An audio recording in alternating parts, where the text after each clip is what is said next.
Bonjour à toutes et à tous. Déjà, dans un premier temps, je voulais savoir si vous m'entendez bien et si vous voyez bien au niveau des écrans aussi.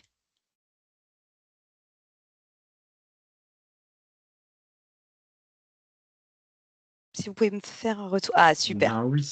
Bonjour tout le C'est monde. bon. Je vous remercie. Eh bien, écoutez, bonjour à toutes et à tous. Je vous remercie d'être présents pour ce webinaire qui est organisé par Clarity. Donc aujourd'hui, en fait, c'est un deuxième épisode consacré à la myrule.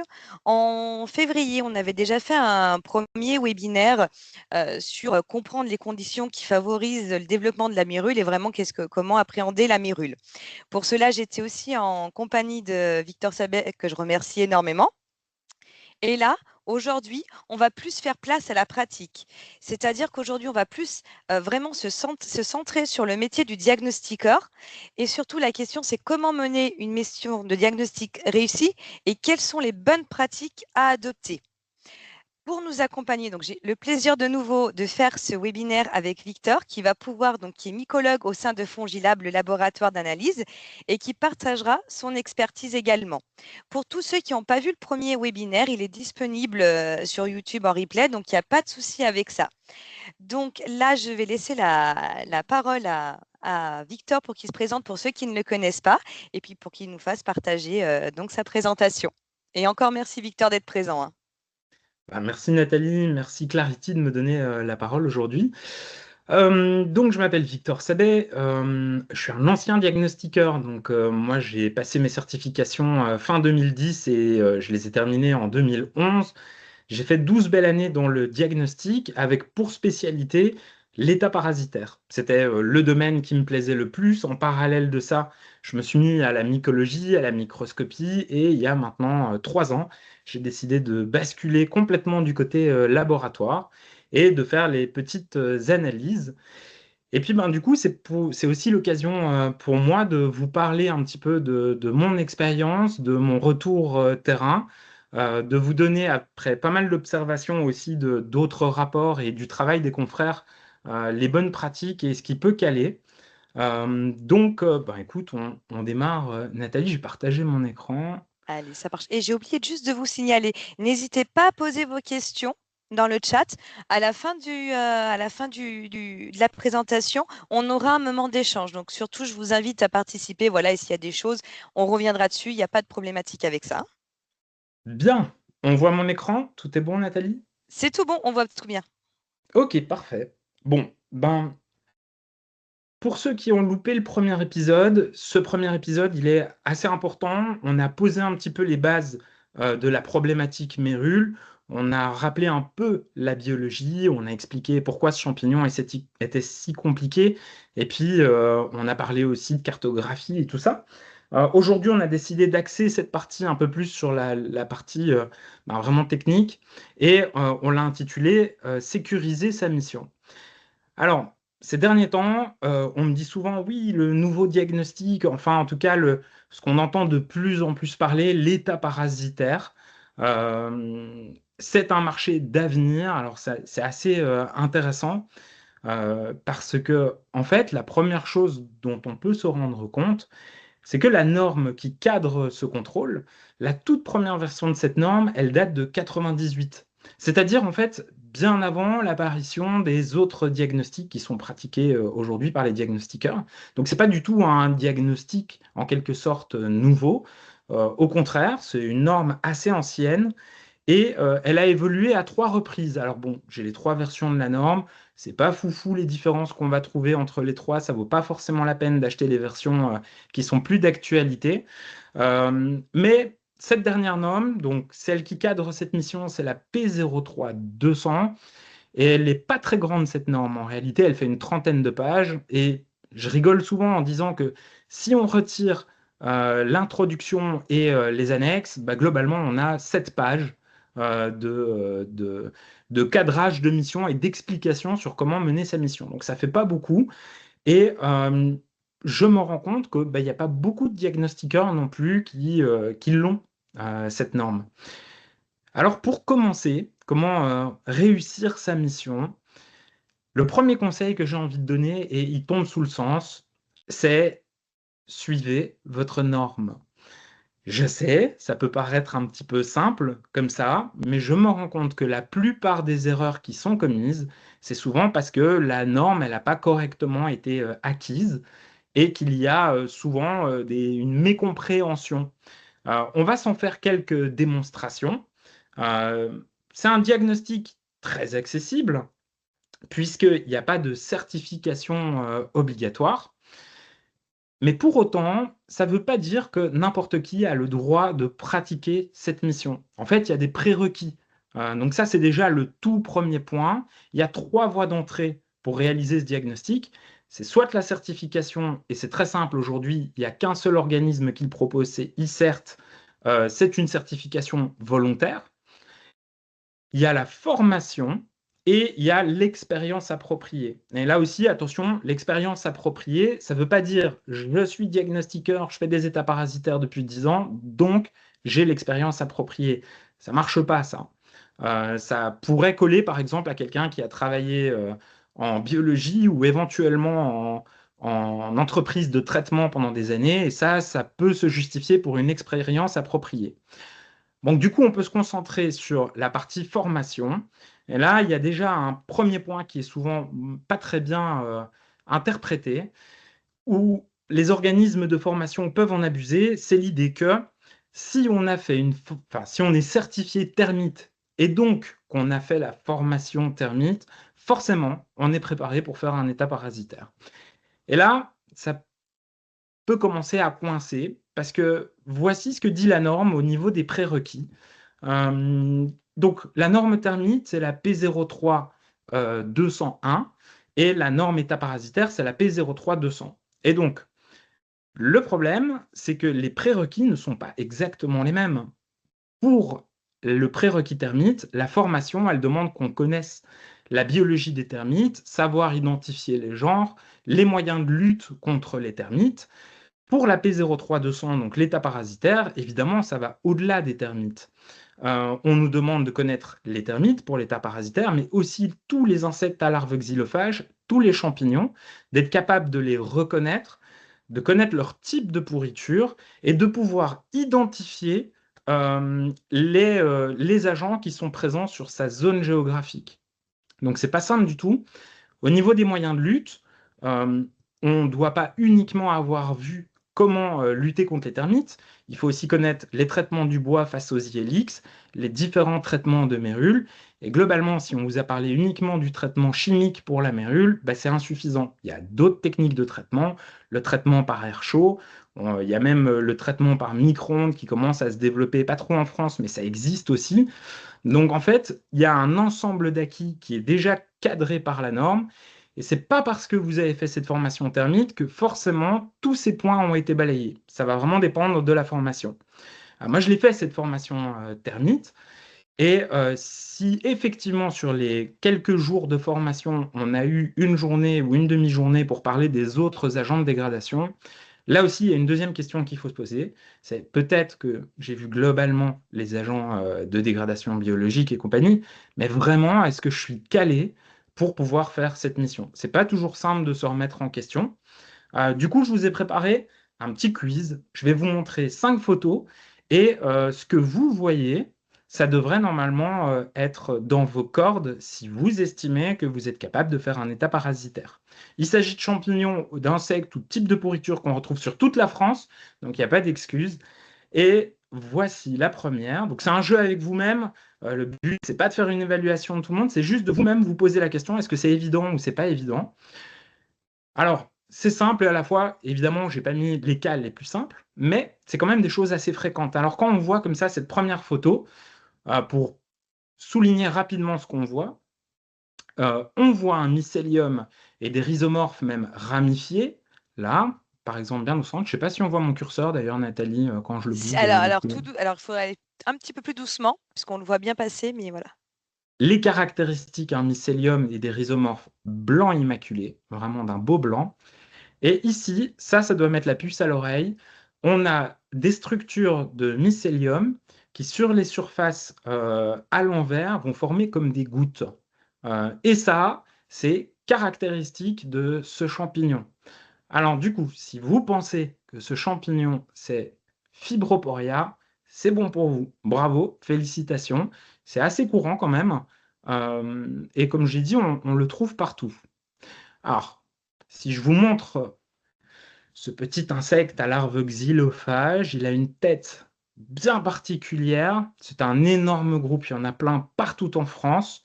Est-ce que ça vous parle? C'est un ILX assez fréquent et il est assez facile à distinguer. Il a une morphologie quand même qui est évidente.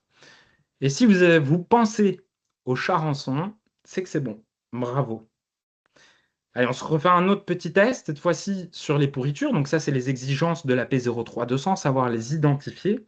Si je vous montre ceci, automatiquement, vous savez qu'il n'y a que trois types de pourritures, hein. Donc ces pourritures fibreuses, cubiques ou molles. À quel type de pourriture vous pensez quand vous voyez ça? Eh bien ça, c'est typique d'une pourriture molle. C'est très souvent confondu avec de la pourriture cubique, mais c'est pas exactement la même chose. La pourriture molle, en fait, dans un premier temps, elle est effectivement molle, hein. Le bois est vraiment très souple, un peu comme une plasticine.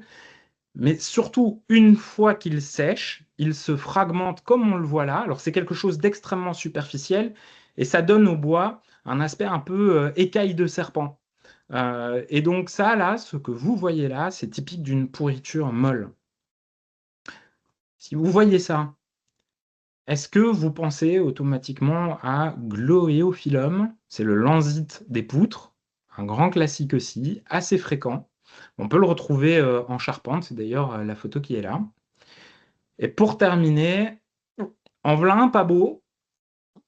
Et là, pareil, beaucoup de confusion avec ce champignon, puisque celui-ci, et j'espère que vous l'avez deviné, c'est le Coniophora. Alors, particulièrement Coniophora puteana, mais c'est un champignon extrêmement fréquent dans le bâtiment, énormément confondu avec la mérule, parce que lui aussi, il a une bordure blanche, il a une couleur comme ça, un peu brune. Alors, avec un œil averti, on voit des différences, hein. L'intérieur fait plutôt, comme on va dire, des petites pustules, des boules, et pas un hyménium méruloïde. Bref, euh, c'était une auto-évaluation sur vos connaissances, déjà pour vous poser la question, est-ce que j'ai été suffisamment formé, pour ceux en tout cas qui ont vu la formation termite. Bon, être bien formé, c'est crucial. Le deuxième point, c'est est-ce que je suis bien assuré? Là aussi, ça paraît bête, mais en général, dans le package de base qu'offrent les assureurs, l'état parasitaire, il n'est pas automatiquement greffé. Alors, Nathalie, est-ce que tu peux me donner un peu le point de vue Clarity sur le sujet il dépend comment ça marche pour l'état parasitaire? Alors, pour l'état parasitaire, chez Clarity, ça va être une option. Alors, on voit ça par rapport carrément à tous les acteurs. On va voir le socle de base qui va couvrir plusieurs diagnostics et l'amiante et le termite va être des options supplémentaires. Donc, ce sera à vous de le cocher. Et comme de partout, on ne va pas vous demander lors de la souscription du contrat toute votre certif ou vos accréditations. D'accord? C'est lors d'un sinistre où là, l'assureur va venir vous dire, bah voilà, il y a eu tel sinistre, vous me montrez vos diplômes, votre certif, vos attestations, tout dépend bien sûr du diagnostic, et là, il faudra leur fournir. Et donc, c'est là où je rejoins Victor, où faites bien attention sur l'attestation, sur votre attestation de certification, qu'est-ce qu'il est noté, où est-ce que vous avez le droit d'intervenir. C'est ce qui va permettre d'avoir votre périmètre et votre champ d'action. Donc, vigilance à ce niveau-là. Et si vous avez des doutes, votre assureur il est là aussi pour que vous l'appeliez, même s'il n'y a pas eu de sinistre. Vous nous appelez, vous nous dites, bah voilà, mon attestation couvre ça, ça, ça par rapport à mes diags. Est-ce que vous me suivez? Attendez pas le sinistre, venez bien en amont pour avoir aussi du conseil si nous, derrière, on vous protège bien sur ce que vous faites. Donc, ça veut dire qu'en fait, il faut, un, bien vérifier qu'on est assuré, Mm. et il faut aussi vérifier si la formation qu'on a fait à l'origine, et la plupart du temps, c'est des formations termites, elle est acceptée par mon organisme d'assurance en tant que prérequis, c'est ça? Exactement. C'est-à-dire qu'au niveau de tout ce qui est termite, amiante, vous avez des petites lignes. C'est-à-dire qu'il y a des moments, on va vous demander une attestation, à un moment, on va vous demander une accréditation. Et ça, vous ne pouvez pas forcément le deviner ou lire toutes les petites lignes. Donc, quand vous faites un devis, déjà, assurez-vous bien que la personne qui soit en face de bien a bien compris votre activité et sur quel champ vous allez intervenir. Et là, il faut vraiment poser toutes les questions pour savoir si nous, aujourd'hui, voilà, le contrat vous couvre bien sur ce que vous allez faire. Donc, bien faire attention à tout ça parce que parfois, on demande des attestations, parfois, on demande des accréditations, parfois, on demande avec mention, parfois sans mention. Tout dépend vraiment le, pas le chantier entre guillemets, mais la typologie de votre clientèle et ce que vous allez faire exactement. Bon, ça évidemment, c'est dans le pire des cas. Je le souhaite à Mm. personne, le sinistre. Mais en fait, la suite des petites erreurs, des incompréhensions, moi j'ai décidé de vous récupérer l'actualité et les sinistres pour vous montrer à quel point parfois la norme, elle n'est pas très bien comprise et mal maîtrisée. Et on a une excellente source qui a l'habitude de faire beaucoup d'articles dès qu'on a un problème sur de la mérule qui touche un diagnostiqueur et souvent plus même. C'est Infodiag et je remercie encore Christophe de s'inquiéter de cette problématique. Et donc on va aller chercher quelques actus, on va légèrement décortiquer. Alors attention, ici ce sont des litiges. Dans des litiges, il y a des dossiers d'expertise, il y a des dires. Enfin, on n'a pas accès à toutes les pièces. Je vais uniquement regarder ce qui a été écrit ici dans l'article, hein, qui est déjà le résumé du litige. Donc, on va plutôt survoler que de rentrer profondément dans les détails parce que tout simplement, je ne les ai pas, les détails. Moi, j'ai les décisions du tribunal, j'ai l'article aussi. Et le premier, il est quand même assez interpellant, puisque quand on lit, la moindre erreur se paye cash, un diagnostiqueur a vu l'humidité, il a repéré des traces de xylophage et même un champignon à pourriture fibreuse. Malheureusement, il n'a pas vu la mérule qui infeste la maison. Pouvait-il la déceler sans sondage destructif? Pas sûr. Mais puisque toutes les conditions étaient réunies, il aurait dû insister sur le risque. Bref, une erreur lourde de conséquences. Si on creuse un peu plus loin l'article, on trouve quelque chose de très intéressant. Le diagnostiqueur, pour se défendre, a rappelé qu'il intervenait préalablement à une vente, autrement dit, sans pouvoir pratiquer des sondages destructifs. Et là déjà, il y a un premier problème avec cet argument. Cette position de défense, elle est très dangereuse puisque la norme, elle comprend bien des sondages destructifs. Et bizarrement, il y a plein de diagnostiqueurs à qui j'en parle qui me disent, bah non, c'est non destructif. Non, non, c'est bien destructif, c'est marqué clairement dans la norme. C'est juste qu'on n'a pas l'habitude avec les autres diags de pouvoir aller aussi loin dans les investigations. Mais là, pourtant, c'est ce qu'on demande. Donc, petit rappel, dans la norme, ça dit quoi? Ça dit que, premièrement, toutes les boiseries, globalement, doivent être sondées. Donc, sonder, c'est avec le poinçon. Ensuite, sondage non destructif de l'ensemble des éléments en bois. Sur les éléments en bois dégradés, les sondages sont approfondis, si nécessaire, destructifs.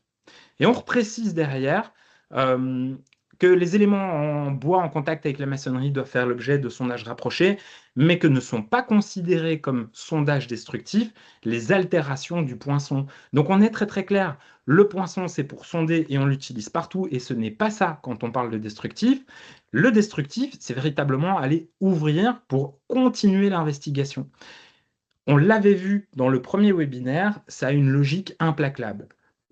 Le mycélium, le champignon, il aime pas se développer dans des endroits en fait qui sont ventilés, aérés, qui sont à la lumière. En général, le mycélium, lui, il va toujours aller se développer dans des endroits très confinés.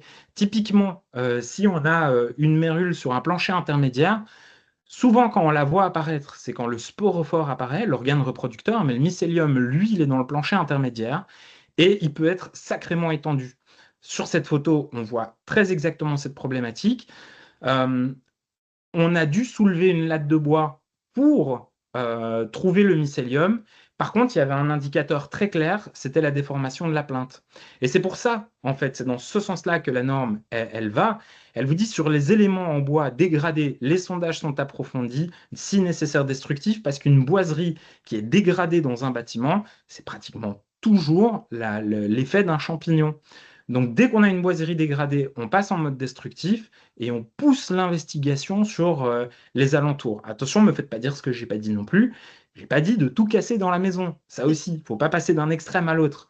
C'est vraiment Sur les endroits qui présentent déjà des signes d'altération, là, on pousse les investigations si nécessaire de façon destructive. Et c'est très important parce que c'est ça la clé pour trouver les champignons dans le bâti. La plupart du temps, ils ne sont pas directement visibles. C'est donc pas une mission aussi simple qu'on le pense au premier rapport. En tout cas, elle n'a pas ce lien de non destructif avec le DPE et les autres diagnostics.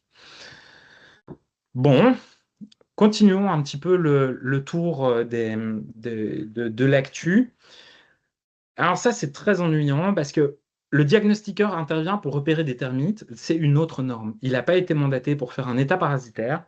Et pourtant, il a été condamné parce qu'il y avait de la mérule dans le bâtiment. Donc l'appartement a été épargné par les termites, pas par la mérule, comme sa mission se bornait uniquement aux termites. Le diagnostiqueur s'est contenté de signaler la présence de pourriture cubique. Donc en plus, c'est pas qu'il a rien dit, c'est qu'il a bien signalé qu'il y avait une pourriture cubique. Et normalement, les professionnels du bâtiment, agents immobiliers, notaires, tout le monde comprend que pourriture cubique, c'est quand même potentiellement un champignon grave. C'est les coniophores, les anthrodia et évidemment la mérule. Pas suffisant aux yeux de la justice. D'autres indices flagrants auraient dû apparaître dans son rapport. On décortique un petit peu. Et avant tout, ce qui est fou avec ce cas de figure, c'est qu'il n'a pas été mandaté pour faire un état parasitaire. Il a été condamné à cause de la mérule, alors que ce n'était pas sa mission. Et là, j'entends beaucoup de diagnostiqueurs me dire, bon, de toute façon, j'ai regardé la carte avec les arrêtés préfectoraux du CEREMA, et il se trouve que moi, de toute façon, je ne suis pas dans une zone qui est touchée par la mérule. Et après 10 ans de remontée info de la loi Allure, voilà la cartographie, on va dire officielle, hein, même si c'est pas aussi simple, qui recense en tout cas les arrêtés préfectoraux mérule. Ça ne veut pas dire pour autant que quand vous n'êtes pas dans un de ces départements-là, quand on est ailleurs que dans les départements dans lesquels il y a un arrêté, vous n'êtes pas face à un risque mérule quand vous faites votre mission. Voici la cartographie que nos amis de Xylodiag ont fait à partir des données laboratoires. Donc, il y a 3 laboratoires qui ont collaboré à cette statistique. C'est uniquement 2 ans de statistiques et on voit tout de suite qu'en fait, la carte officielle, celle des arrêtés, elle est complètement à côté de la plaque. En réalité, on en a dans tous les départements, sans exception. Il y a 2 départements où dans les statistiques, on n'en a pas. Mais globalement, partez du principe qu'il n'y a pas une maison dans laquelle vous allez faire vos diagnostics où vous n'allez pas avoir un risque potentiel de trouver de la mérule. Donc, ayez l'œil, soyez vigilants là-dessus et surtout, parlez, discutez. Parce que dans le sinistre précédent, finalement, on lui a reproché une petite phrase, c'est de ne pas avoir recommandé un état parasitaire derrière. En fait, on lui a dit, bah, merci, vous avez dit qu'il y avait de la pourriture cubique, il aurait fallu compléter en préconisant un état parasitaire. À chaque fois que vous allez tomber sur un champignon du bâtiment, dans tous les cas de figure, alertez, c'est votre devoir. Donc dites, il a été repéré un champignon lignivore dans la pièce, ou en tout cas, vous dites que vous avez repéré quelque chose et immédiatement après, vous dites, je recommence, je préconise un état parasitaire. Faites-le avec les mots qui vont vous convenir, mais surtout, ne le faites pas par téléphone, par email. Faites-le absolument par écrit de façon visible dans votre DDT. J'ai fait une vidéo en plus là-dessus il n'y a pas très longtemps. Perso, j'aimais bien le diagnostic plomb pour en parler. Je trouvais que près des facteurs de dégradation du bâti, ça faisait sens de parler des autres constatations biologiques. Mais en tout cas, mettez-le en évidence et n'hésitez pas à vous répéter dans le mail qui accompagne le DDT. Donc, n'oubliez pas ça, gardez à l'esprit qu'il y a toujours un peu de risque et qu'il faut absolument en parler. Ne surtout pas taire la problématique. Oui, Vous êtes... parce Ouais, vas-y. Oui, vas-y, ouais, parce que pour appuyer tes propos, c'est ce qu'on échangeait l'autre fois, c'est qu'on a vu des retours, alors pas chez Clarity, mais on a eu des retours de justice, en fait, où dites-vous que face à un particulier au tribunal, vous êtes sachant et que le particulier est non sachant. Donc, même si vous n'étiez pas pour cette mission-là, du moment que vous l'avez vu à l'œil nu, et je rejoins Victor, vous le notifiez bien sur le rapport. Pas de paroles en l'air parce que les paroles s'envolent, les écrits restent. Donc, bien le notifier par écrit que vous préconisez vraiment une étude pour aller plus loin. On a vu plusieurs décisions qui sont revenues et malheureusement en défaveur du diagnostiqueur. Donc j'appuie bien votre attention sur attention, vous êtes sachant. Donc si vous voyez des choses à l'œil nu, bien le notifier. Allez, Encore un petit cas. Alors celui-ci, pas cool non plus. Le diagnostiqueur a été condamné à verser 400 000 euros. euh, mais en plus, ça s'est passé ici dans le Nord-Pas-de-Calais. Euh, et donc, en gros, globalement, il avait repéré de la mérule, mais pas partout. Donc, l'opérateur signale la présence de mérule, mais uniquement dans une seule des 25 pièces. En fait, après, on s'est rendu compte que l'infestation était beaucoup plus importante que ça. Et donc, l'acquéreur n'avait pas pu apprécier à sa juste valeur le titre, l'étendue en tout cas des dégâts. Bien, petit piège. Quand on lit un petit peu plus loin ce qui s'est passé, en fait, on voit qu'il y a été 2 fois et le tribunal a retenu, en tout cas l'expert a retenu une petite mention sur le rapport qui la plupart du temps est indiquée de façon automatique, c'est le temps du repérage. Vous voyez dans les ciels, le petit 1h30, 2h30, les chiffres ronds.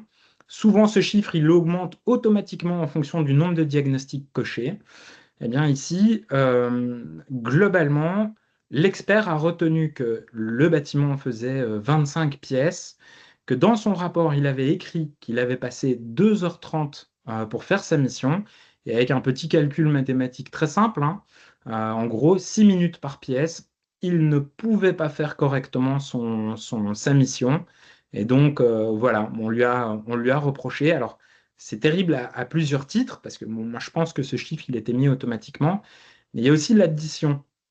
396 000 euros, on en avait parlé hier, Nathalie, Mm. ça va parfois au-dessus des plafonds. En fait, les 300 000 euros par sinistre, en fait, c'est le plafond réglementaire, la base où il y a un seuil à respecter. Ça, c'est légal.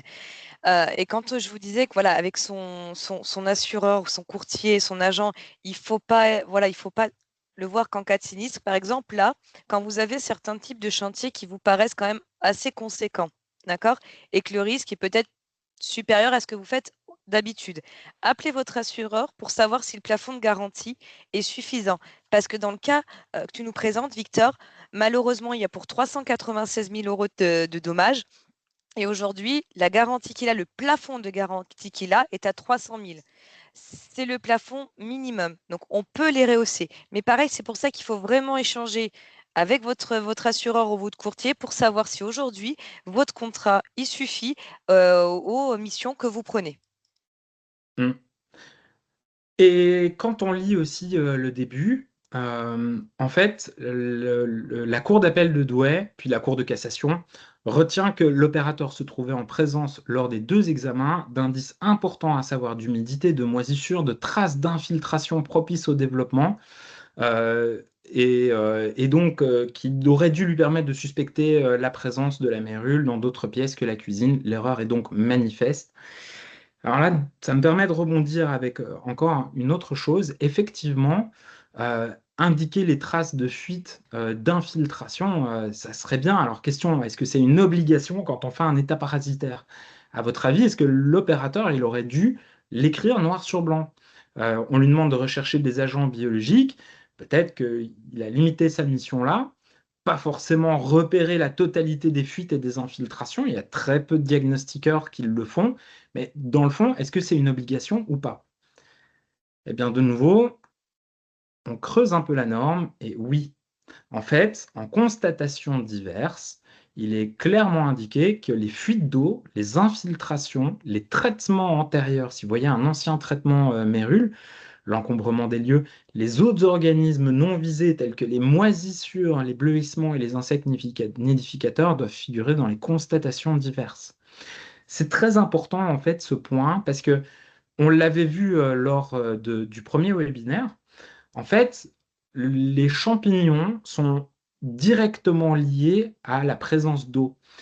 Et on peut même aller plus loin. L'eau qui a ruisselé sur une toiture et qui sort des canalisations, elle est chargée en éléments nutritifs et souvent ça fait des départs explosifs de champignons. On pense souvent à la petite fuite en dessous de l'évier. C'est plus rarement ça qui va provoquer le démarrage de la mérule parce que c'est une eau chlorée, elle est trop propre. C'est possible, mais c'est rare.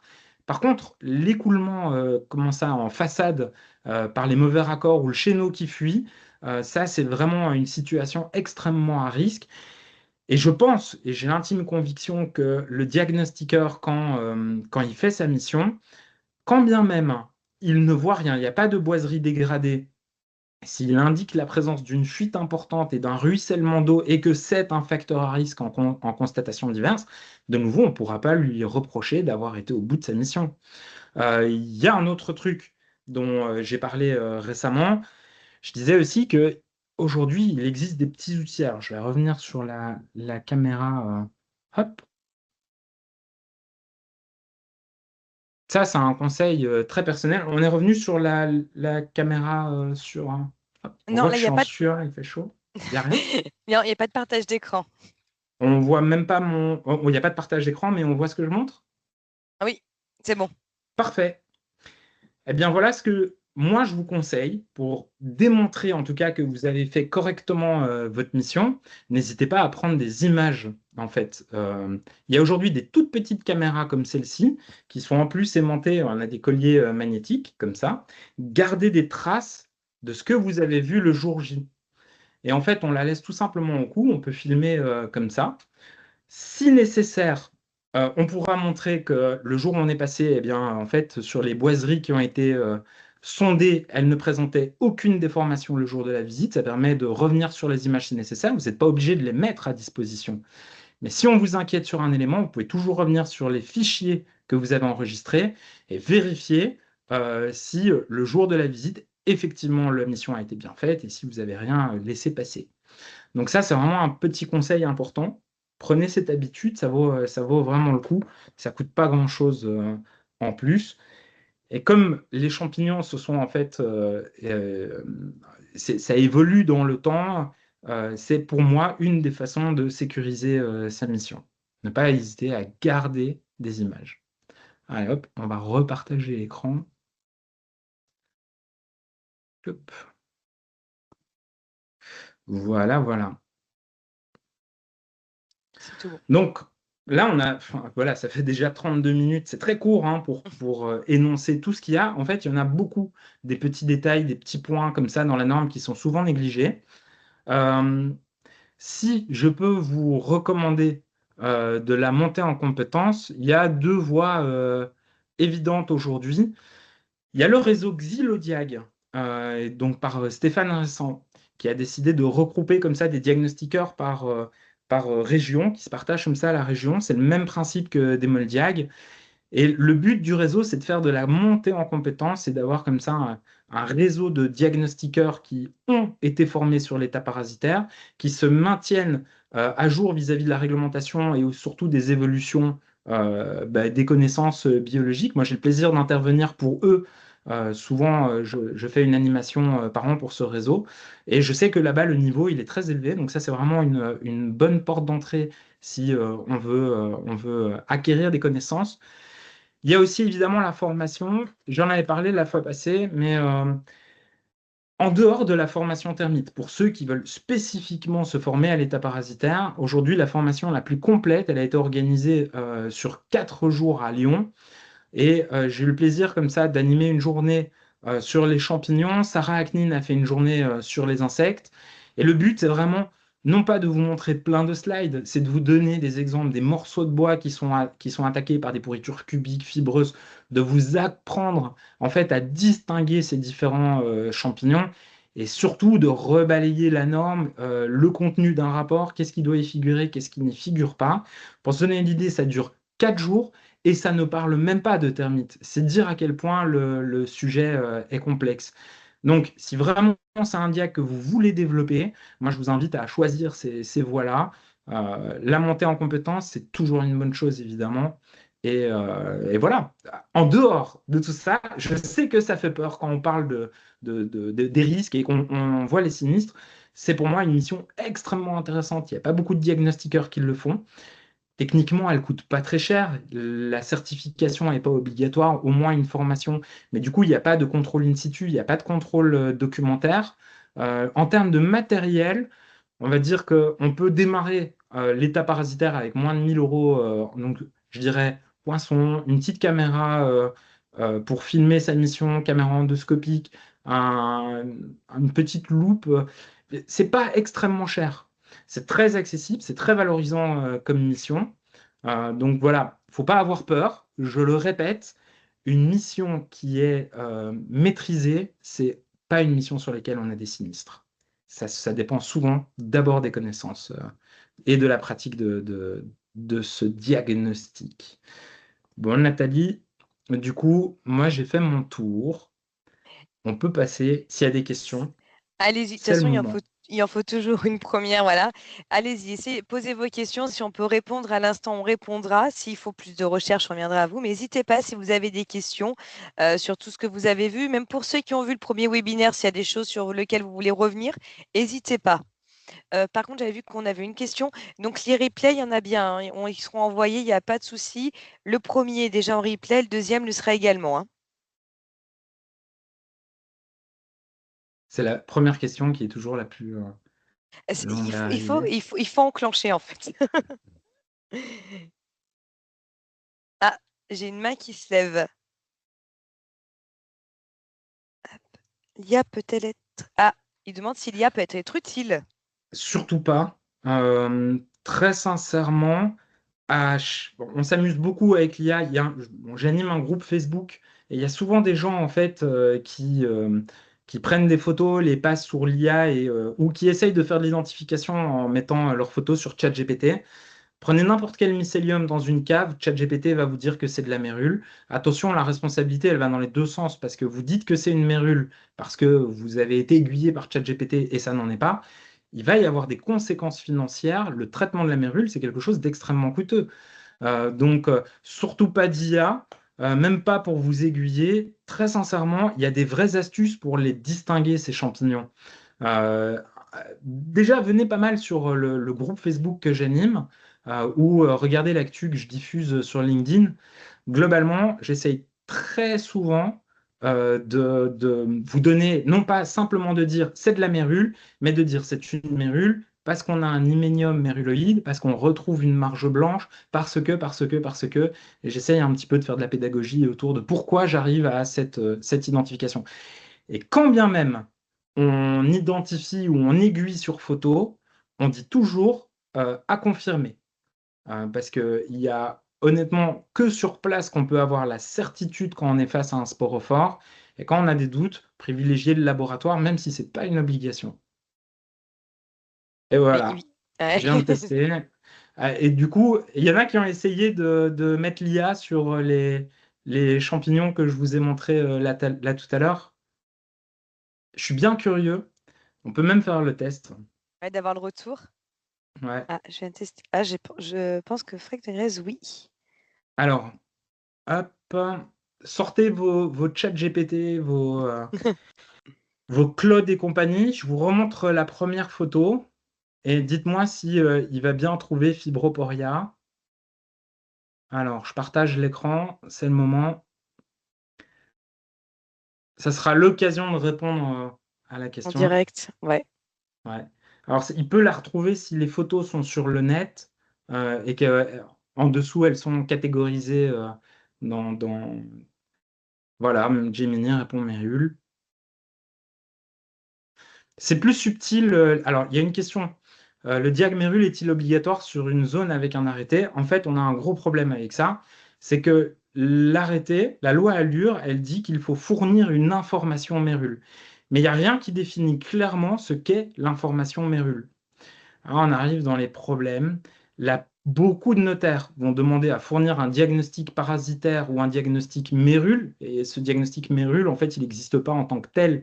C'est un état parasitaire qui comprend la mérule. Mais il y a aussi, en fait, des notaires qui s'arrêtent à mettre simplement à annexer un document informant l'acquéreur d'un risque mérule. Donc, quelques photos, quelques paragraphes pour dire qu'il y a un risque sur le département et pour eux, ils répondent à la loi Allure. La DHUP est au courant de cette petite problématique, on y travaille, mais aujourd'hui, c'est pas clair. Alors, du coup, toile Ah oui, d'araignée, voilà, bon, ben, je ah pense oui, que la d'accord. démonstration, elle est faite, hein. Les IA, Ouais, ça a pas ses fiable. limites. Merci pour ceux qui ont fait les essais. Il y en a d'autres. Donc, Gemini répond Mérule. Voilà, vous vous aiguillez avec l'IA, vous dites bah, Mérule et pim. Un champignon lénivore correspond à Serpula lacrimans. Ben voilà. Hmm. Donc non, hein, non, non, c'est bien Fibroporia. Quoi, il faut se Y méfier, quoi. a-t-il d'autres questions? Bonne question, c'est celle de l'IA. Ça revient souvent. Voilà, Serpula Ah, lacrimans.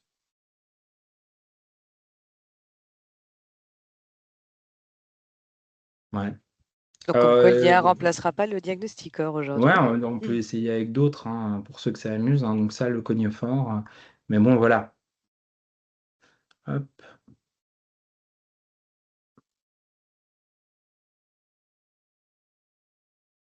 Donc du coup, le coniophore, pour ceux qui veulent essayer.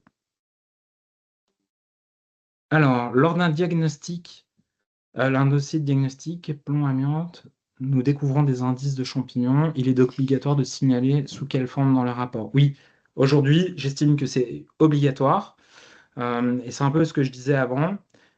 C'est pas tout de suite le moment de faire l'identification et de faire l'état parasitaire. On doit rester factuel. On a vu un champignon, on préconise un état parasitaire.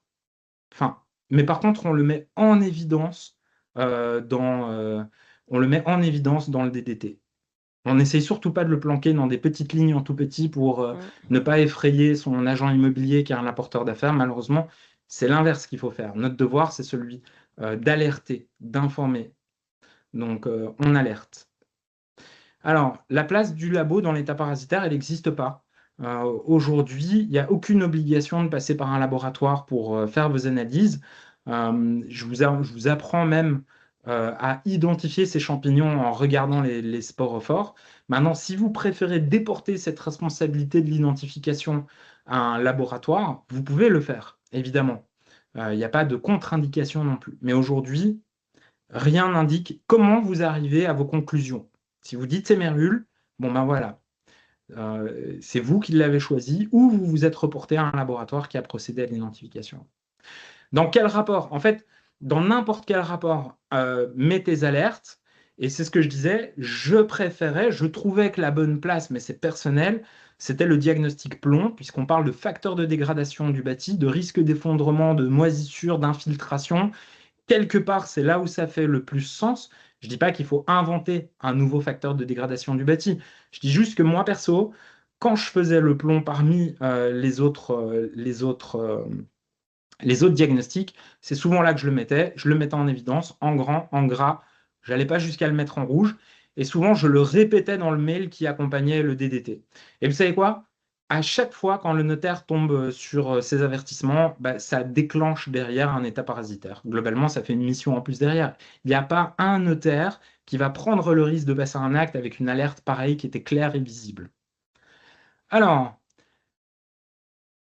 y a-t-il des labos identifiés? Et oui, il y a plein de labos en fait identifiés. Alors, il y a six ou sept labos qui font ça et aujourd'hui, la méthode d'analyse, elle est différente d'un laboratoire à l'autre. Il y en a qui font de la microscopie, il y en a qui font de l'ADN, il y en a qui font les deux. C'est notre cas. Et les coûts vont varier, on va dire, entre 85-90 euros hors taxe à 115 euros hors taxe. Ça, ce sont les tarifs. Et les délais, ça va aller de 24 heures à 2 à 3 semaines pour les plus longs. Voilà. Alors, du coup, qu'on dit les IA, un champignon livreur pour les tuer. Voilà, là pour le coup, on en a quand même un qui est bon, euh, qui a une toile d'araignée. Enfin voilà. On parle de rhizopus et de mucor, donc c'est des champignons inférieurs, hein, ça n'a même rien à voir là-dedans. Bref, est-ce qu'il y a d'autres questions? Si. Alors, très bonne question. La norme n'impose pas l'identification de l'agent de dégradation. Type de pourriture, quand c'est possible, les insectes, la catégorie. En fait, si, bien sûr, il faut identifier. En fait, ce qu'elle dit précisément, c'est que quand on a déjà une problématique, ça commence par un bois qui est dégradé. Pour les champignons, il y a trois types de dégradation: pourriture cubique, pourriture fibreuse et pourriture molle. Il est possible que sur les pièces de bois, vous n'ayez plus du tout de champignons. C'est pour ça aussi qu'il va falloir investiguer, aller un peu plus loin, regarder toutes les zones en procédant à des investigations destructives si nécessaire, afin de voir si vous pouvez trouver de l'appareil végétatif, du mycélium, des rhizomorphes ou un sporophore. Si maintenant on trouve uniquement du bois dégradé, qu'on ne trouve aucun autre signe de champignon, c'est possible. Ça arrive très souvent sur les anciennes attaques. Après quelques années, les traces de champignons sont intégralement digérées par les micro-organismes, bactéries, acariens et compagnie. Et donc là, évidemment qu'on ne peut pas identifier le champignon, on s'arrête à dire qu'on a trouvé de la pourriture fibreuse ou cubique. Mais lorsque l'appareil végétatif est présent ou que le sporophore est présent, le sporophore il est toujours caractéristique. Vous devez identifier le champignon. Là, c'est plus un choix. On est même très clair. On vous dit que vous devez donner le genre. Donc le genre, c'est Serpula, Coniophora, et le nom vernaculaire. Donc le nom français. Donc non seulement il faut dire Serpula, mais il faut dire mérule pleureuse. Il y a deux mérules du genre Serpula en France, mérule Serpula lacrimans, Serpula hymantioides, donc la mérule mince. Et donc, si vous donnez le nom vernaculaire, il faut même aller jusqu'à l'espèce. Parce que pour dire que c'est une mérule pleureuse, ça veut donc dire que vous êtes en face de Serpula lacrimans. Donc, si, il faut identifier dès que l'appareil végétatif ou le sporophore est présent. Et caractéristique, mais le sporophore est toujours caractéristique. Est-ce que nous devons mettre une date de validité? Oui. Votre date de validité, ça peut paraître contre-intuitif, mais la date de validité d'un état parasitaire, c'est valable le jour de la visite. Point. C'est une obligation dans la norme de faire figurer cette mention. Ça ne veut pas dire qu'on ne peut pas utiliser le document 2, 3 semaines plus tard. D'ailleurs, la plupart des notaires ont décidé d'utiliser un état parasitaire qui a au moins 6 mois. Mais le document est valable pour le jour de la visite. Ce que vous avez constaté, c'est ce qui était constatable le jour de la visite. Est-ce que ça veut dire que le lendemain, j'ai plus aucune responsabilité sur le document? Ah, pas du tout. Si on peut démontrer, même un an après, que le jour de la visite, vous avez négligé des éléments, et c'est ce qu'on a vu dans les litiges qu'on a évoqués aujourd'hui, eh bien, votre responsabilité sera engagée. Je te laisse le mot de la fin. Ouais, et ben c'était très intéressant. Déjà, je vous remercie sur le premier et le deuxième webinaire. Il y a eu quand même pas mal de questions, pas mal de sujets qui nous permettent, nous aussi, de notre côté, de nous remettre en question et de regarder certaines choses. La mérule, c'est vrai que c'est un champignon qui est particulièrement redoutable et qui peut causer des dégâts quand même qui sont assez importants.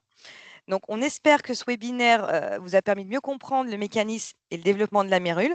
Pour ça, je te remercie beaucoup, Victor, parce que même nous, ça nous permet de mieux appréhender et quand on a les diagnostiqueurs au téléphone, de mieux comprendre les enjeux et leurs problématiques quand on nous pose des questions.